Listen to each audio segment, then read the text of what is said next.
Mylène Farmer retrouve la scène. Il y a 7 ans que la chanteuse ne s'était pas produite en public. Ce soir et demain, elle sera à Bercy avant d'entamer une tournée en province. La métamorphose physique de l'interprète de Libertine n'aura échappé à personne. Mais honni soit qui mal y pense, le style Farmer n'a pas changé. Thierry Stampfler et Loïc Lemoigne l'ont rencontré à Toulon.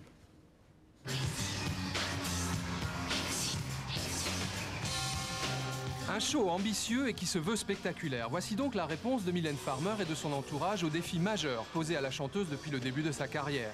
Comment passer des vidéoclips soignés et parfois sulfureux qui ont fait sa renommée aux dures réalités de la scène. Une stratégie de rupture qu'elle a choisie aussi avec les médias, dont elle sait attiser la curiosité tout en s'y soustrayant le plus possible. Rarement mystère n'a été entretenu avec autant de soin dans le petit monde du show business.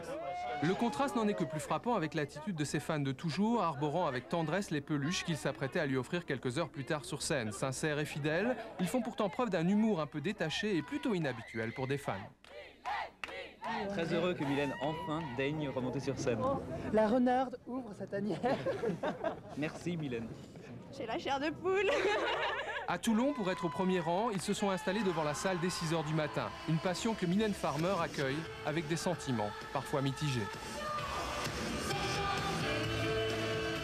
L'idée de quelqu'un qui va attendre toute une nuit, une journée, pour croiser votre regard est quelque chose d'assez perturbant. Et j'accepte ça parce que ça fait partie de ce métier. Contrairement à son spectacle précédent qui était très sombre, la chanteuse a choisi d'évoluer cette fois en pleine lumière, soutenue par des effets visuels parfois spectaculaires. Reste cependant la froideur inhérente à ce type de spectacle. Mylène Farmer parviendra-t-elle à répondre à l'attente de dizaines de milliers de fans, électrisés par ce retour très attendu? Réponse dès ce soir à Bercy, puis dans une dizaine de grandes villes françaises.